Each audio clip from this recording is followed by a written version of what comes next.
ఓం సమర్థ సద్గురు సాయినాథ్ మహారాజ్కి జై. ఓం సాయిరామ్. మన బాబా కుటుంబ సభ్యులందరికీ నమస్తే అండి. హాయ్ ఫ్రెండ్స్, మీ అందరిపైన షిరిడి సాయినాథుని ఆశీస్సులు ఉండాలని, మీరు ఎల్లప్పుడూ క్షేమంగా సంతోషంగా ఆరోగ్యంగా ఉండాలని మనస్ఫూర్తిగా బాబా గారిని కోరుకుంటున్నానండి. ఫ్రెండ్స్, మీరు ఇప్పటివరకు ఎక్కడెక్కడో జ్యోతిష్యం చెప్పించుకుని ఎలాంటి ఫలితం లేక చాలా ఇబ్బంది పడి ఉండి ఉంటారు.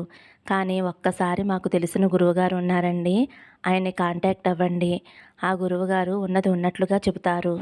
శ్రీ రేణుకా ఎల్లమ్మ తల్లి జ్యోతిష్యాలయం, కోయ గురూజీ లక్ష్మణ్ రాజు గారు. ఫోన్ నంబర్ వచ్చేసి 8466923012. మీకు ఎటువంటి సమస్య ఉన్నా సరే, వ్యాపారం, చదువు, ఉద్యోగం, పిల్లలలో జ్ఞాపక శక్తి, రాజకీయం, ప్రేమ, పెళ్లి, సంతానం, భార్యాభర్తల మధ్య కలహాలు, కుటుంబ సమస్యలు, ఆరోగ్య సమస్యలు, ప్రమోషన్, విదేశీ ప్రయాణం, లక్ష్మీ శాంతి, మనశ్శాంతి, భూ వివాదాలు, కోర్టు సమస్యలు, ఆర్థిక ఇబ్బందులు, కళ్యాణ దోషం, ఇలా ఎటువంటి సమస్య ఉన్నా సరే ఆ సమస్యకి తగిన పూజలు చేసి గురువుగారు చిటికెలో పరిష్కారం చూపిస్తారండి. మేము కూడా ఈ గురువుగారి దగ్గర చూపించుకున్న తర్వాత మా సమస్యలు అనేవి తీరాయి. కాబట్టి ఒక్కసారి నమ్మకంతో గురువుగారికి కాల్ చేయండి. ఇంక ఈరోజు వీడియోలో మన బాబాగారు సందేశం అండి. మన బాబాగారు ఏమంటున్నారంటే, తల్లి, నా కళ్ళల్లోకి చూస్తూ దుర్గమ్మ తల్లిని కానీ లక్ష్మీదేవి మాతని కానీ తాకు. నువ్వు ఎంతగానో ఎదురు చూస్తున్న శుభవార్త వింటావు తల్లి అని అయితే మన బాబాగారు మన అందరి కోసం చక్కటి సందేశం తీసుకువచ్చారండి. మరి మన బాబాగారు ఏం సందేశం చెప్పబోతున్నారో, మనకి ఎటువంటి శుభవార్త అందివ్వబోతున్నారో బాబాగారి మాటల్లోనే తెలుసుకుందామండి. చిన్న రిక్వెస్ట్ ఫ్రెండ్స్, మన వీడియోస్కి అయితే ఒక చిన్న లైక్ ఇవ్వండి. అలాగే ఫస్ట్ టైం చూసేవారైతే మన బాబా భక్తి ఛానల్ తప్పకుండా సబ్స్క్రైబ్ చేసుకుని సపోర్ట్ చేయండి. అలాగే కామెంట్స్లో శ్రద్ధ సబూరి అని మాత్రం తప్పనిసరిగా పెట్టండి ఫ్రెండ్స్. ఇంకా వీడియోలోకి వెళ్ళిపోదామండి. ముందుగా అయితే లక్ష్మీదేవి మాతను తాకిన వారి గురించి అయితే మన బాబాగారు ఇలా అంటున్నారండి. నువ్వు నన్ను తండ్రిగా భావిస్తే, నన్ను నీ తండ్రి స్థానంలో ఉంచినట్లయితే 2 నిమిషాలు నీ తండ్రి చెప్పేది విను. మనసు పెట్టి విను తల్లి, అస్సలు వదులుకోవద్దు.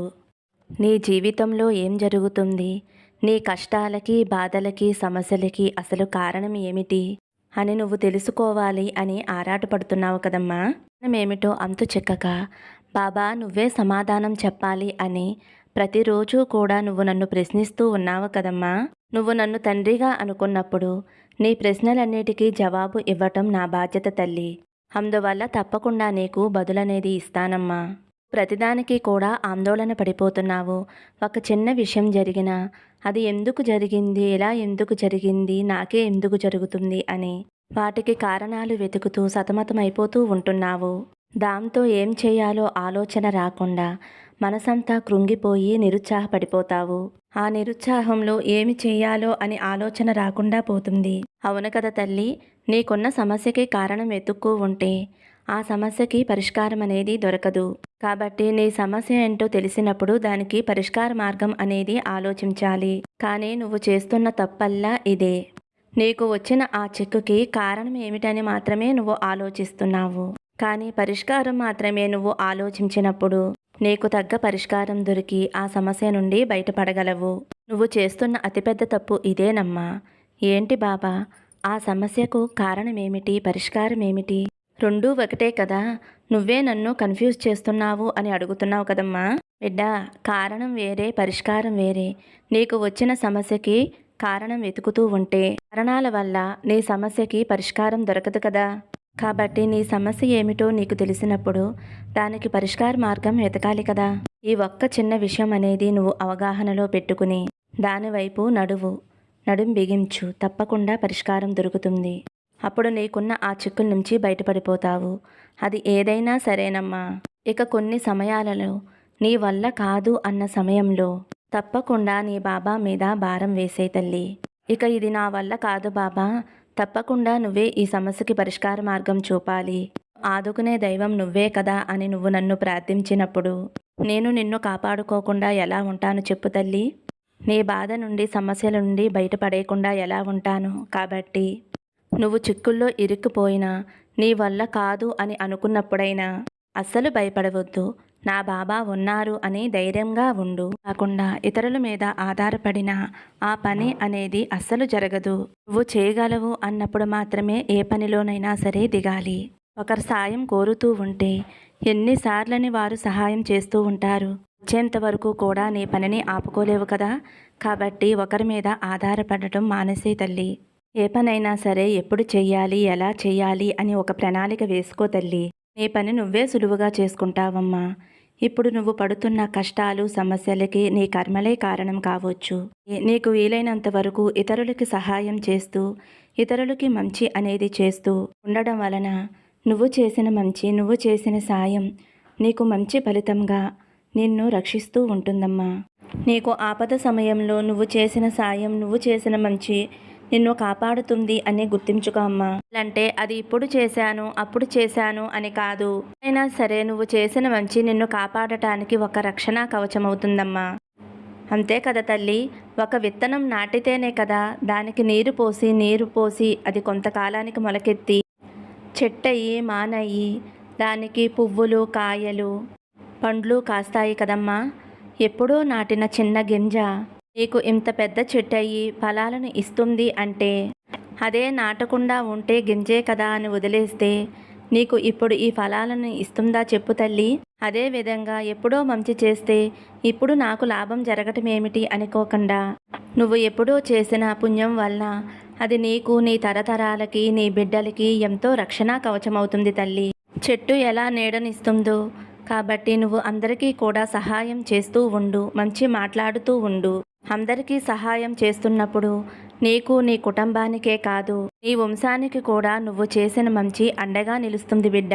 అక్షరాల సత్యమమ్మ.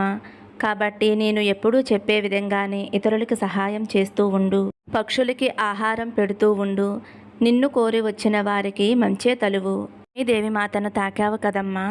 నా ఆశీస్సులతో పాటు అమ్మవారి ఆశీస్సులు నీకు ఎప్పుడూ ఉంటాయి. నీ జీవితంలో లోటు అనే పదానికి చోటే ఉండదు. సిరి సంపదలతోటి, అష్టైశ్వర్యాలతోటి, ఆయురారోగ్యాలతోటి, పిల్లా పాపలతోటి, వంశాభివృద్ధితోటి ఎప్పుడూ సంతోషంగా ఉంటావు తల్లి అని అయితే మన బాబా గారు లక్ష్మీదేవి మాతను తాకిన వారి గురించి అయితే ఇలా చెబుతున్నారండి. ఇప్పుడు దుర్గమ్మ తల్లిని తాకిన నా బిడ్డ ఎవరైతే ఉన్నారో, సాయినాథ, నా జీవితానికి ఆది నువ్వే, అంతం నువ్వే, సకలం నువ్వే, సర్వం నువ్వే, బుద్ధులు నువ్వే, వివేకం నువ్వే. ఈ జీవిత ప్రయాణంలో నేను చేసేటటువంటి యుద్ధానికి విలయము నువ్వే, ప్రళయము నువ్వే, శాంతము నువ్వే తండ్రి. నా సర్వగుణాలకి అధిపతివి నువ్వే తండ్రి. నువ్వు పోసినటువంటి ఈ ప్రాణం నిన్ను ప్రాణంగా పూజిస్తూ ఉంటే నాకు పలకటం లేదు సాయి తండ్రి. నాకు జరిగినటువంటి ప్రతి అవమానాన్ని దిగమింగుకుని నేను ఎంతో చక్కగా నాకు నేను ధైర్యం చెప్పుకుంటూ నడుస్తూ ఉన్నాను. కలిసి రానటువంటి ఈ జీవితానికి ప్రతి అవమానానికి గురయ్యే విధంగా నేను ఎంతో దుఃఖిస్తూ ఉన్నాను. నీకు కూడా తెలుసు కదా తండ్రి. అయితే మీరు తప్పకుండా నాకు సమాధానం చెప్పండి. కరుణాసాగర సాయి తండ్రి, నువ్వు ప్రతిరోజు కూడా నా బాధలను, నా సమస్యలను చూస్తూనే నా ప్రార్థనలను కూడా ఆలకిస్తూ ఉంటున్నావు. కానీ ఎందుకు తండ్రి ఈ విధమైన ప్రశ్నార్థకమైన జీవితాన్ని ఇచ్చావు తండ్రి అని నువ్వు ఎంతగానో కుమిలిపోతున్నావు కదా బిడ్డ. చూడు తల్లి, నువ్వు ఈ సమస్యల నుంచి ఎక్కడికి కూడా పారిపోవలసిన అవసరం లేదు. నేను నీకు తోడుగా ఉన్నంత వరకు నీకు ఎలాంటి ప్రమాదం ఉండదు అని నేను చెబుతూనే ఉన్నాను కదా. భగవంతుడు కార్యం అనుకుంటున్నది ప్రతి ఒక్కటి కూడా ఈ బాబాపై భారం వేసి చూడు. ఎన్నోసార్లు నీకు చెబుతున్నాను కదమ్మా. కొన్ని ఆలోచనలతోటి ఎప్పుడూ సతమతమవుతూ ఉంటున్నావు బిడ్డ. భయాందోళనలతో ఎక్కువగా నిరాశపరుచుకుంటూ వెళుతున్నావు. లోపల ఎంత దుఃఖిస్తున్నావో నాకు తెలియదు అని అనుకుంటున్నావా బిడ్డ? నువ్వు ఎవరెవరి దగ్గరో దాయవచ్చు కానీ నీ సాయి తండ్రి దగ్గర మాత్రం ఏమీ దాయలేవమ్మా. నీకు ఎలాంటి కీడు జరగదు. నీకు ఆలస్యమైనా సరే ఎలాంటి బాధ పడవలసిన అవసరం లేదు. నువ్వు ఎవరికీ కూడా సంజాయిషి ఇవ్వవలసిన అవసరం లేదు. ఎవరి ముందు నువ్వు తల వంచుకునే పరిస్థితి నీకు తీసుకురాడని నీ బాబా తండ్రి తీసుకురానివ్వడు అని బాగా గుర్తుంచుకో అమ్మా. నువ్వు ఎవరికీ కూడా భయపడవలసిన అవసరం లేదు. నీ సాయి తండ్రిని ఎప్పుడూ కూడా నీతోనే ఉంటాను కదమ్మా. ఈ జీవితంలో కొన్ని చెడు రోజులు వచ్చాయి తల్లి. అవి ఎలాంటివి అంటే నువ్వు ఏ తప్పు చేయకపోయినా బాధలను నువ్వు ఇప్పటి వరకు భరించవలసి వచ్చింది. అప్పుడు అలాంటి సమస్యలతో నువ్వు బాధపడుతున్నప్పుడు వాటి గురించి నువ్వు ఎక్కువగా బాధపడవలసిన అవసరం లేదమ్మా. అలాగే ఎక్కువగా ఆలోచించవలసిన అవసరం కూడా లేదు. ప్రతిదీ నేను చూస్తూనే ఉన్నాను. నువ్వు ఇప్పుడు చాలా ఓపికతో ఉన్నావు. దానికంటే ఎక్కువ సుఖ సంతోషాలు నీ బాబా తండ్రి నీకు అందివ్వబోతున్నాడు బిడ్డ. నిజంగా ఒక్కొక్కసారి నిన్ను చూస్తూ ఉంటే నాకు చాలా గర్వంగా ఉంటుంది బిడ్డ. నాపై విపరీతమైనటువంటి నమ్మకాన్ని, అలాగే విశ్వాసాన్ని, ప్రేమ కలిగి ఉన్న విధానాన్ని చూస్తూ ఉంటే నిజంగా నాపై చూపించే ప్రేమకి నేను ఎప్పటికీ కూడా దాసిగానే ఉండిపోతాను బిడ్డ. ఆ వాగ్దానాలను తప్పకుండా నిలబెట్టుకునే అవసరం కూడా ఉంటుందమ్మా. కాబట్టి నా బిడ్డలు ఎప్పుడూ కూడా అన్యాయానికి గురయ్యే విధంగా, వారికి ఎలాంటి పరిస్థితులు కూడా ఏర్పరిచే విధంగా నేను ప్రవర్తించను. ఆ భగవంతుడు నాకు అప్పగించిన ప్రతి బాధ్యతని కూడా నేను నెరవేరుస్తాను. మీరు నిర్భయంగా ఉండండి. ఎందుకంటే నేను ఎప్పుడూ కూడా మీతోనే ఉంటాను, ఎప్పుడూ కూడా మీ వెంటే ఉంటాను అని మీకు ఎన్నోసార్లు చెబుతూనే ఉన్నాను కదమ్మా. మీకు ఎంత బాధగా ఉన్నా సరే ఎప్పుడూ కూడా నవ్వుతూ ఉండటం అలవాటు చేసుకో బిడ్డ. నిజం చెప్పాలి అంటే నిన్ను బాధ పెట్టే వారితో పాటు నీ మనసు కూడా ఒక పెద్ద శత్రువుగా మారుతుంది. అది నిన్ను ప్రశాంతంగా ఉంచదు, స్థిరంగా ఉండనివ్వదు. ఏదో ఒక సాకుతో మీ మార్గం, మీ ఆనందాల నుంచి దూరం చేస్తుంది. కాబట్టి మనసును ప్రశాంతంగా ఉంచుకునేందుకు ప్రయత్నం చేయి బిడ్డ. నిన్ను అవహేళన చేసి నిన్ను బాధ పెట్టే వారి గురించి ఎందుకు ఎక్కువగా ఆలోచించాలి చెప్పు తల్లి. నీ మనసుని నువ్వు ఎందుకు పాడు చేసుకోవాలి? ఎప్పుడైతే నీ ఆలోచనలన్నీ విడిచిపెడతావో అప్పుడే నీ మనసు బాగుపడుతుంది. నీలో నీకు తెలియనటువంటి మంచి గుర్తింపు ఉంది బిడ్డ. దానిని బయటపెట్టు. తప్పకుండా నువ్వు విజయాన్ని సాధిస్తావు. అంతేగాని ఎవరో నిన్ను చూసి ఎగతాళి చేస్తారు అని ముందే ఎలా నిర్ణయించుకుంటావు చెప్పు తల్లి. అలాగే నిన్ను నువ్వు ఎందుకు తక్కువ చేసుకోవాలి? మొదట నీలో ఉన్నటువంటి ప్రతిభను నువ్వు గుర్తించు. నీలో ధైర్యాన్ని ఎప్పటికీ కోల్పోవద్దు. అది నీకు సరిపోతుందా లేదా, ఎవరైనా ఏదైనా అనుకుంటారా, నువ్వు ఎవరైనా ఎగతాళి చేస్తారా అనే సందేహాలన్నీ కూడా వ్యక్తం చేసుకుంటూ ఉంటే రోజులు, నెలలు, సంవత్సరాలు గడిచిపోతాయి తప్ప నీలో ఉన్నటువంటి భయం మాత్రం అస్సలు పోదు బిడ్డ. ఒకటి గుర్తుంచుకో అమ్మా, నిన్ను అనేవారు ఎవరూ కూడా నీకు ఎలాంటి సహాయం చెయ్యరు కదా. అలాగే మంచి చెప్పేవారితో పాటు కొందరు బాగుపడుతూ ఉంటే చూడలేక, సహించలేక చెడు చేసేవారు కూడా ఉంటారు. అలాంటి వారి మాటల కోసమా నువ్వు ఇంతగా ఆలోచిస్తున్నావు? వారి మాటలు, మాయల్లో చిక్కుకున్నావు అంటే ఎప్పటికీ కూడా నువ్వు శాశ్వతంగా అక్కడే ఉండిపోతావు బిడ్డ. అసలు కోలుకోలేవు. కాబట్టి వారితో కాస్త జాగ్రత్తగా ఉండు. నిన్ను నువ్వు నిరూపించుకునేటటువంటి సమయాన్ని అస్సలు వృధా చేసుకోవద్దు. ఎందుకంటే కాలం అనేది చాలా వేగంగా పరిగెడుతుంది. కాబట్టి వచ్చినటువంటి అవకాశాలను చేజార్చుకోవద్దు బిడ్డ. దృష్టిని సాగించు. ఇంతకు ముందు చెప్పాను కదా, అనుకోకుండా కొన్ని బాధలను భరించాల్సి వచ్చింది అని సూటిపోటి మాటలతో కావచ్చు, లేదంటే వారి ప్రవర్తనతో కావచ్చు, లేదంటే నిన్ను బాధ పెట్టేటటువంటి అవాంతరాలు చర్యలు కావచ్చు. నీకంటూ ఒక గుర్తింపు లేక వారికి చులకన అవ్వచ్చు. బట్టి అలాంటి వాటి గురించి నువ్వు ఆలోచిస్తూ బాధతో సమయాన్ని వృధా చేయటం కన్నా అలాంటి వారికి బహుమతి నీ గుర్తింపుతోనే ఇవ్వాలి అని గుర్తించుకో బిడ్డ. అలా నువ్వు ఇవ్వాలి అంటే నిన్ను నువ్వు తప్పకుండా సిద్ధం చేసుకోవాలి. భయపడకుండా ముందుకు సాగిపో. తప్పకుండా నువ్వు అనుకున్నటువంటి పనిలో విజయాన్ని పొందుతావు. నువ్వు ఏదైతే మొదలు పెడతావో అది ఒకేసారి నీకు లాభాన్ని ఇవ్వకపోయినా ముందు ముందు రోజుల్లో అది పెద్ద మనుగడగా మారి నీ కుటుంబాన్ని చక్కగా నిలబెడుతుందని గుర్తుంచుకో బిడ్డ.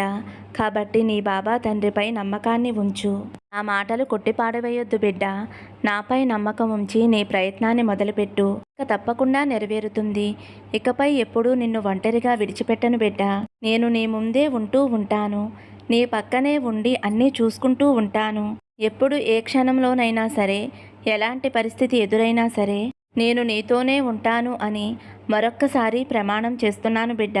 కేవలం నువ్వు మాత్రం నాకు నమ్మకాన్ని మాత్రమే ఇవ్వు. నువ్వు పడిపోతావు అని అనుకుంటే నేను నీకు మద్దతుగా నా చేతులు చాచి ఉంచుతాను. ఒక మాట ఇవ్వు బిడ్డ. నువ్వు ఉన్న చోటే కదలకుండా కూర్చుని కోరికలు, విజయాలు చేరాలి అంటే ఎప్పటికీ చేరలేవు. నువ్వు నీ ప్రయత్నం తప్పకుండా చెయ్యాలి. నీ ప్రయత్నంతో నా అనుగ్రహం నీకు తప్పకుండా ఉంటుందమ్మా.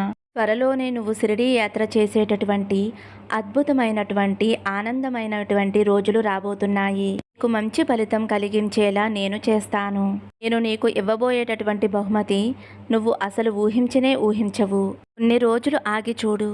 నేను ఇవ్వబోయేటటువంటి బహుమతిని చూసి నువ్వు చాలా ఆనందిస్తావమ్మా. చీకటి తర్వాత వచ్చే వెలుగు చాలా ఆనందం ఇచ్చినట్లుగా, కష్టాలు తర్వాత వచ్చే సంతోషాలు కూడా చాలా ఆనందాన్ని కలిగిస్తాయి అని నువ్వు నమ్మాలి తల్లి. ఇప్పుడు నీ జీవితం ఎలా ఉందో చెప్పనా తల్లి? రోజంతా ఆందోళనతో గడుపుతూ, రాత్రంతా ఎవరికీ తెలియకుండా దుఃఖిస్తూ, మళ్ళీ ఉదయాన్నే నవ్వుతూ అందరికీ కనిపిస్తున్నావు. ఎవరికీ చెప్పలేక ఏడుస్తూ బాధపడుతూ ఉంటున్నావు. నీకు ఇవన్నీ వద్దు తల్లి. ప్రశాంతంగా నీ రోజుని మొదలుపెట్టు. నువ్వు అనుకున్నటువంటి లక్ష్యంపై దృష్టి పెట్టు. దానికి తగినట్టుగా విజయాన్ని నీ బాబా తండ్రి నీకు రుచి చూపిస్తాడమ్మా. సంతోషంగా ఉండమ్మా. నా ఆశీర్వాదం నీపై నీ కుటుంబంపై ఎల్లప్పుడూ ఉంటుంది అని చాలా అంటే చాలా అద్భుతమైన సందేశాన్ని దుర్గమ్మ తల్లిని తాకిన వారికైతే అందించారండి. మరి ఈ రోజైతే మన బాబా గారు ఇద్దరమ్మలని తాకిన వారి గురించి అయితే మంచి సందేశం అందించారండి. మరి ఈ సందేశం మీ అందరికీ కూడా నచ్చింది అనుకుంటున్నాను ఫ్రెండ్స్.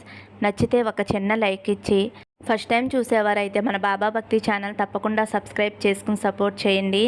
సర్వే జన సుఖినో భవంతు. సమస్తం సద్గురు సాయినాథార్పణమస్తు. శుభం భవతు. జై సాయిరామ్.